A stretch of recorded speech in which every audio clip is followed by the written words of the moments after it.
มื้อนี้ขออนุญาตมาเว้าเรื่องกองกำลังทหารอยู่ที่บ้านเฮาเด้อจ้ะท่านผู้ชม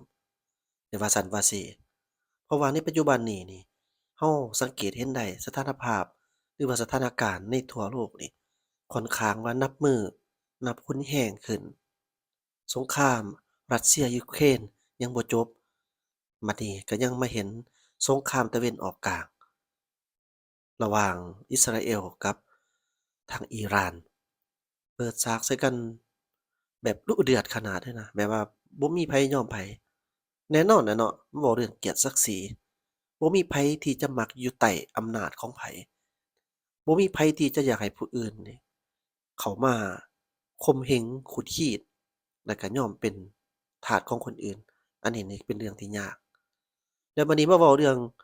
ดินแดนก็เช่นเดียวกันบ่มีชาติใดที่จะยอมกันได้ ถ้าหากว่ายอมปล่อยดินแดน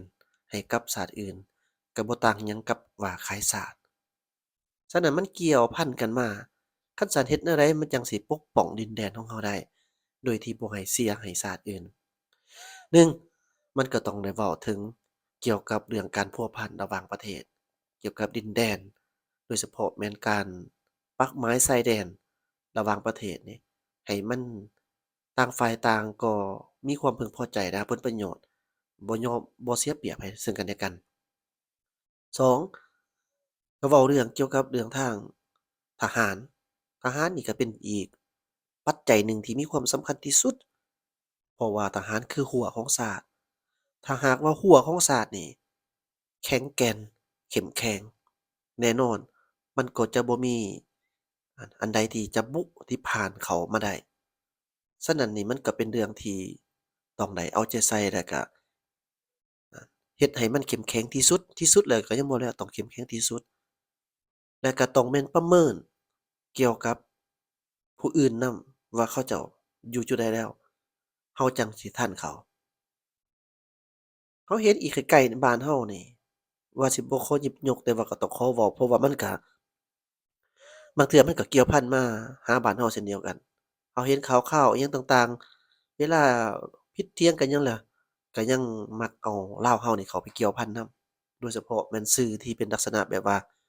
เว้าได้อยากเว้าหยังก็เว้าประมาณนั้นโดยที่บ่คำนึงถึงความรู้สึกแล้วก็จิตใจของเราประเทศลาวนี่เป็นประเทศที่สงบเป็นประเทศที่บ่ค่อยวุ่นวายกับผู้ใดเป็นประเทศที่มีก็ได้บ่มีก็ได้ประมาณนั้นก็เลยแปลว่าการพัฒนาของเราก็ค่อยเป็นค่อยไปแบบนี้ฉะนั้นเรื่องที่ว่าจะไปวุ่นวายจะไปยุ่งเกี่ยวพันเข้าไปลาวเรานี่แม่นบ่ค่อยมักปานนั้นมีแต่ว่าคันสิพัวพันคันสิวุ่นวายสิล้มหยังกันก็แม่นเกี่ยวกับเรื่องมิตรภาพสร้างมิตรภาพหลายกว่าศัตรูนิสัยคนลาวเป็นแบบนี้เนาะอันนี้บ่แม่นว่าเราหยอกกันแต่เรามาเบิ่งตามพฤติกรรมตัวจริงน่ะมันเป็นแบบนั้นแท้ๆ แล้วบัดนี้เฮ็ดจั่งใดถึงเราบ่วุ่นวายเขาก็อย่าถ้าสมมุติว่ามื้อหนึ่งเขาเจ้าต้องมาญาดดินแดนเราสิปล่อยบ่หรือว่าเราจะสู้ต่อสู้ถ้าหากว่าเราปล่อยก็หมายความว่ามื้อนี้ปล่อยเท่านี้แล้วมื้อหน้าเขาแฮ่งจะเอาหลายกว่านั้นฉะนั้นเฮ็ดจั่งใดมันจั่งสิบ่เสียให้เขาก็มีแต่นี่แหละหัวที่เข้มแข็งนี่แหละจ้ะท่านผู้ชมนี่คือกองทัพประชาชนลาวในปัจจุบันนี้มาเบิ่งบ้านเรานี่เกี่ยวกับกองทัพประชาชนลาวนี่ ว่าเพิ่นเองก็มีความพร้อมแนวใดว่าเพิ่นก็ได้มีทิศทางการผลิตอาวุธคือจั่งใดเออเราก็สิมาเบิ่งเกี่ยวกับข่าวๆของเพิ่นโดยทางลาว People Army อิหยังแบบทหารลาวเนาะเพิ่นได้ให้ข้อมูลเกี่ยวกับเรื่องกองทัพประชาชนลาวนี่คันสิเว้าโดยรวมก็แม่นเกี่ยวกับเรื่องการควบป้องกันชาติป้องกันประเทศ การเติบใหญ่ขยายตัวเรามาอ่านเบิ่งเนื้อในนี้นำกันก่อนเราจะไปเว้าอันอื่นโดยทางกองทัพประชาชนลาวเพิ่นบอกว่าโดยผ่านการฝึกฝนหล่อหลอมและก็ทดสอบในเปลวไฟสงครามต่อสู้เพื่อญาติเอาเอกราชแห่งชาติในสภาพแวดล้อมและก็เงื่อนไขสุดที่ยุ่งยากลำบากนั้นกองทัพประชาชนลาวได้สร้างวีรกรรมอันล้ำเลิศหลายประการสร้างประวัติศาสตร์หน้าใหม่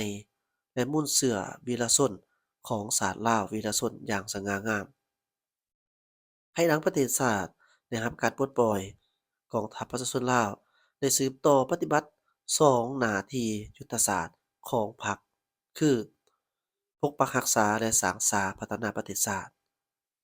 เป็นกำลังหลักแหล่งในการปฏิบัติแนวทางป้องกันชาติป้องกันความสงบทั่วปวงชนรอบด้านของพรรคเป็นเจ้าการปกปักรักษามากผลของการปฏิบัติเสริมขยายฐานแท้มุ่นเสือของกองทัพ สุมใส่ปรับปรุงก่อสร้างกำลังในทุกด้านอบรมหัดแอบปรับปรุงระเบียบแบบแผนเฮ็ดให้กองทัพนับมือเติบใหญ่เข้มแข็งและทันสมัยเพื่อสืบต่อเสริมขยายฐานแท้และมูลเสื่ออันสง่างามของกองทัพในตอนหน้านี้ต้องเพิ่มทวีความตั้งต่อบริสุทธิ์ต่อประเทศชาติต่อพรรคและต่อประชาชน เสื่อมซึมและจัดตั้งปฏิบัติมติกองประชุมใหญ่ครั้งที่11ของพรรคมติกองประชุมใหญ่ครั้งที่5ขององค์คณะพรรคกระทรวงป้องกันประเทศโดยเฉพาะแม่นมติว่าด้วย4หน้าที่ใหญ่26แผนการให้เป็นกระบวนการและมีมาผลตัวจริงสุมใส่เฮ็ดให้สภาพในทั่วประเทศมีความสงบอย่างหนักแน่นโดยการหันลงก่อสร้างหากฐานการเมือง สร้างทำสนามป้องกันชาติป้องกันความสงบ3ขัน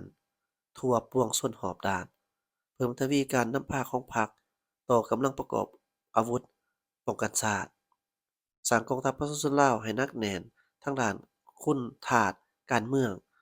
คุณฐาตปฏิวัติและมีระเบียบวินัยเข้มงวดเสริฐสู้น้ำใจเพิ่งตนเองคุมตนเองและสร้างความเข้มแข็งด้วยตนเองนำใจประหยัดมัธยัสถ์ สุมใส่สร้างพลาธิการกับที่เพื่อยกระดับชีวิตการเป็นอยู่ของพนักงานนักรบในกองทัพให้นับมือนับดีขึ้นเสริมซึมกำแหน่งและปฏิบัติแนวทางการต่างประเทศของพรรคให้ถูกต้อง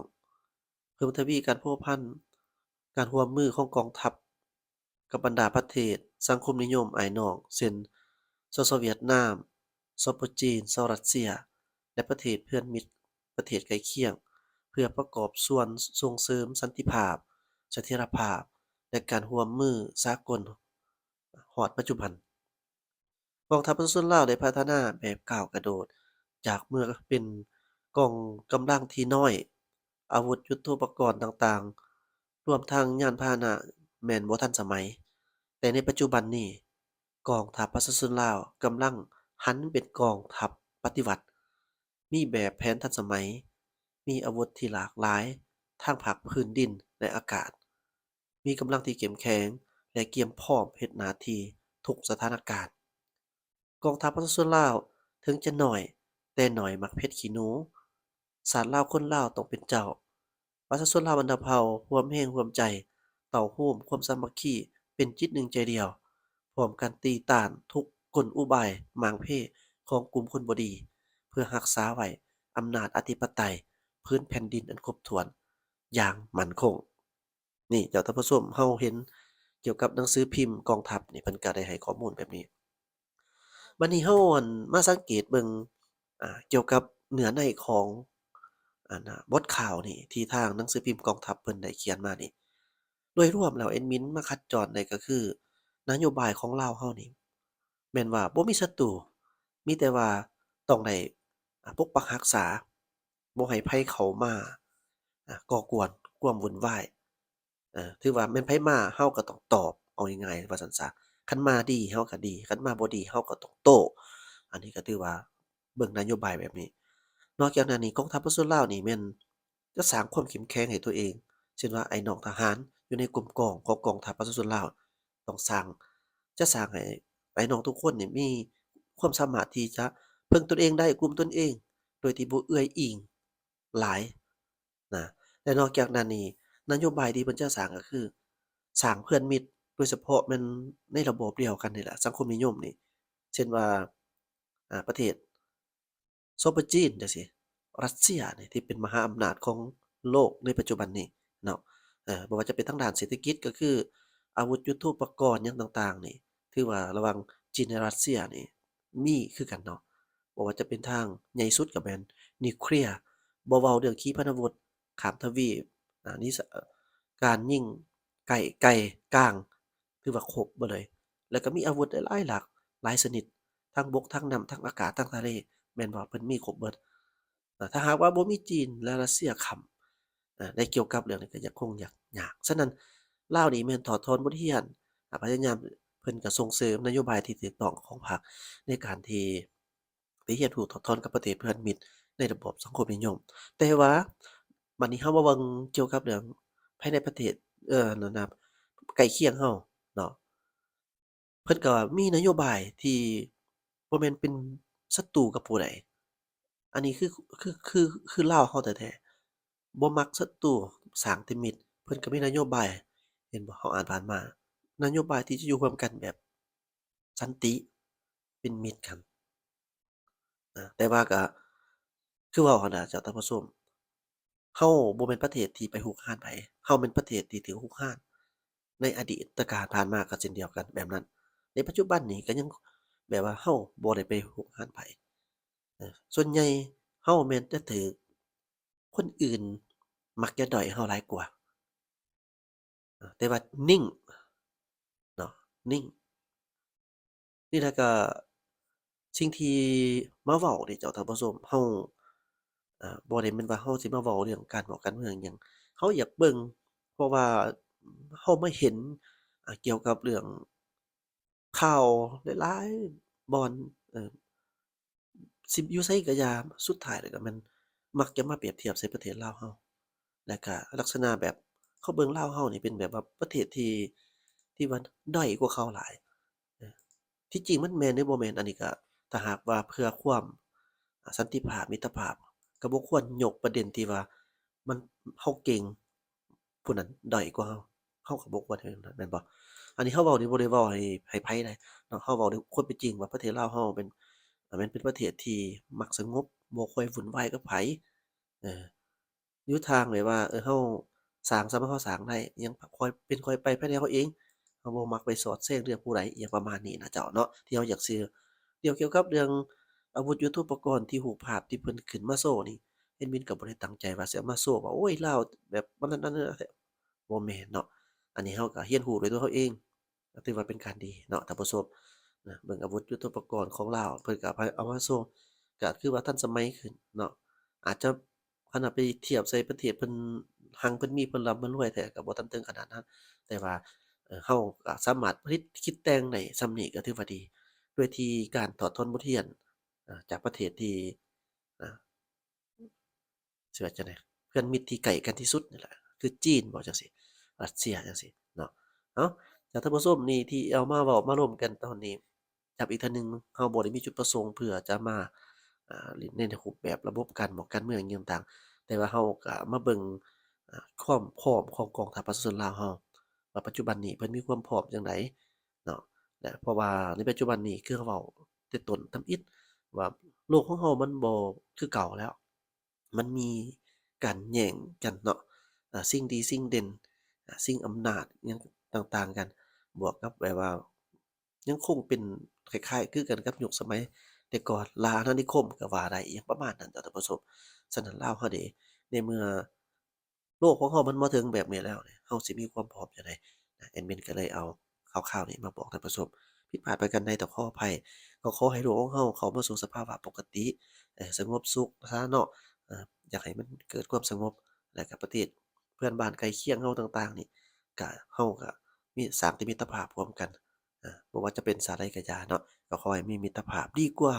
ศัตรูคันศัตรูแล้วมันต้องทำลายกันหั้นน่ะเจ้าท่านผู้ชมอาหรือว่าซั้นก็แม่นอยู่นำกันก็อยู่ยาก